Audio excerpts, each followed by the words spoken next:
On May 15, 1948, in the Field of Freedom in Blaj, Transylvania, the communist regime began heinous religious persecution.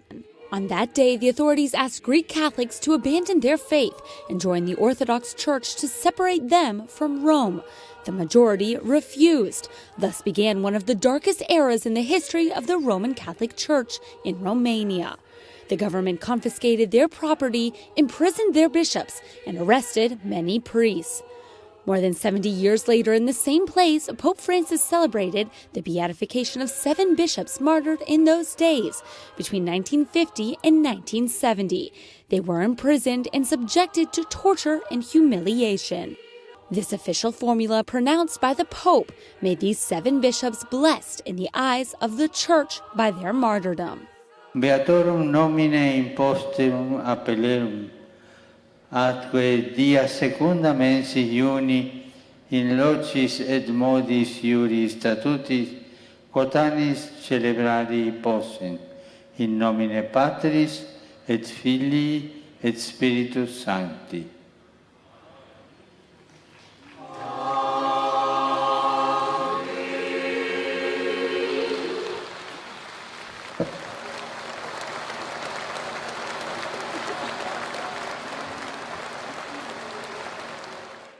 In his homily, the Pope recalled the painful times in which ideology was put before people's right to life. I 9 beati hanno sofferto e sacrificato la loro vita, opponendosi a un sistema ideologico illiberale e coercitivo di diritti fondamentali della persona umana. In quel triste periodo, la vita della comunità cattolica era messa a dura prova dal regime dittatoriale e ateo. The Pope wanted to highlight above all the example of these martyrs. They did not die hating their persecutors, but rather showing great mercy toward them. È eloquente quanto ha dichiarato durante la prigionia il vescovo Iuliu Hosu. Dio ci ha mandato in queste tenebre della sofferenza per donare il perdono e pregare per la conversione di tutti. Queste parole sono il simbolo e la sintesi dell'atteggiamento con il quale questi beati nel periodo della prova hanno sostenuto il loro popolo nel continuare a confessare la fede senza cedimenti e senza ritorsioni.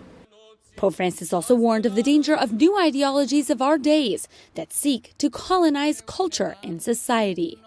Colonizzazioni ideologiche che disprezzano il valore della persona, della vita, del matrimonio e della famiglia e nuociono con proposte alienanti ugualmente atee come nel passato, in modo particolare ai nostri giovani e bambini, lasciandoli privi di radici da cui crescere. E allora tutto diventa irrilevante se non serve ai propri interessi immediati e induce le persone ad approfittare dalle altre e a trattarsi come meri oggetti.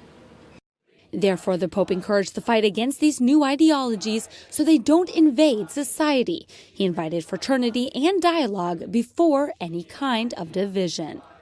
Before leaving, Pope Francis led the recitation of the Regina Caeli and imparted a blessing on the more than 70,000 pilgrims who participated in this beatification ceremony.